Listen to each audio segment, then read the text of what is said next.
Bonsoir à tous et bienvenue dans ce point de l'actualité. La campagne électorale bat son plein. Ce mercredi, au 7e jour, les candidats sont sur le terrain. Ils mobilisent les populations, multiplient les échanges en présentant leurs projets de société à toutes les couches sociales. Ils appellent à aller aux urnes le 31 octobre pour la présidentielle 2020. Des messages de paix et de cohésion sociale également lancés pour un environnement de l'élection apaisé. Le gouvernement ouvre dans le même temps le dialogue avec l'opposition. Ce mercredi, il se tient une rencontre avec l'ensemble de la classe politique, les représentants des groupements et partis politiques, présidée par le Premier ministre Ahmed Bakayoko. C'est la deuxième rencontre après celle de la semaine dernière à la primature. Le 21 octobre de chaque année est la journée africaine des droits de l'homme. Ce mercredi, le Conseil national des droits de l'homme commémore l'événement. Le CNDH met l'accent sur la promotion de cet instrument qui contribue à la démocratie. Il appelle à faire taire les armes pour renforcer la culture des droits de l'homme et des peuples. Sidonie Davila. C'est une journée qui interpelle sur les acquis et les aspirations en matière de droits de l'homme. C'est aussi une journée qui appelle les dirigeants africains à renouveler leur engagement à promouvoir et à protéger les droits de l'homme sur le continent. La journée africaine des droits de l'homme, célébrée tous les 21 octobre, tient compte du contexte de la pandémie à coronavirus cette année. Malheureusement, vous constaterez avec moi que les armes continuent de crépiter sur le continent. Visiblement, il s'agit à travers cette célébration de faire taire les armes à feu en Afrique à l'horizon 2020 en prenant toutes les mesures en vue de minimiser l'impact de la COVID-19 sur les droits des populations. Cela suppose de créer les conditions d'un climat de paix dans nos États et de se donner les moyens de venir à bout de ce monstre. Aujourd'hui encore, la lutte pour la protection et la promotion des droits de l'homme se poursuit. Le Conseil national des droits de l'homme note les défis qui attendent la Côte d'Ivoire malgré quelques avancées.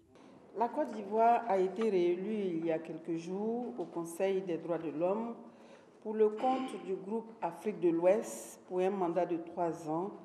Cette élection traduit la confiance du groupe des États d'Afrique à la Côte d'Ivoire et est conforme à l'appréciation de celui-ci quant à la contribution significative de notre pays au progrès des droits de l'homme. Toutefois, de nombreux défis demeurent, défis qu'il va falloir relever. Le ministère de l'Intégration africaine et des Ivoiriens de l'extérieur a parrainé la 31e célébration de la Journée africaine des droits de l'homme.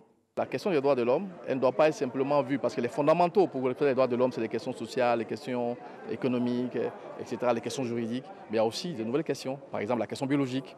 La Covid nous interpelle, que d'autres nouvelles questions sont à l'ordre du jour, c'est la santé, les questions biologiques, c'est l'environnement. Et ces questions-là doivent aussi être au centre de la défense des droits de l'homme, parce qu'elles permettront aux États, si nous sommes résilients, si nous arrivons à maîtriser ces paramètres, à mieux être efficaces pour la promotion des droits de l'homme.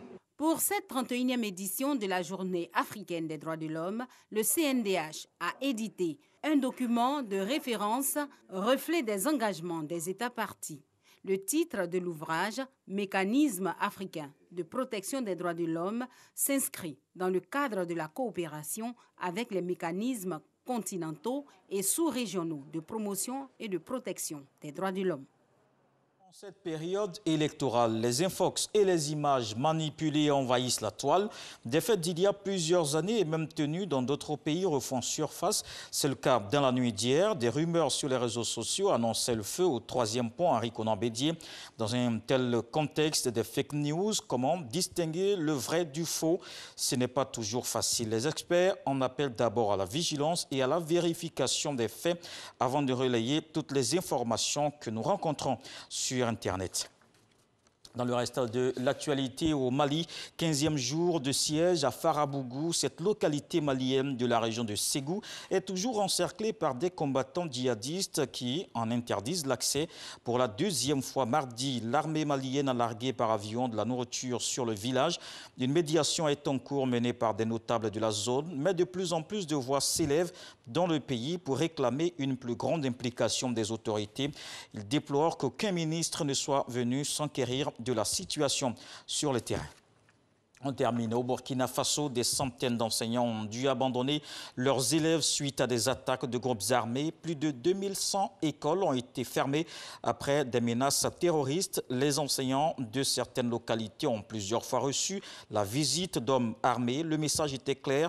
Plus d'enseignement du français dans les écoles. Aujourd'hui, certains professeurs attendent de nouvelles affectations, ne pouvant plus rejoindre leur ancien poste. Le 16 octobre dernier, le corps sans vie d'un directeur d'une école primaire a été retrouvé sur l'axe Gorom-Gorom-Marcoy dans la région du Sahel, quelques jours seulement après la rentrée des classes. Les infos régionales, c'est tout de suite. Je vous donne rendez-vous à 20 h pour le journal.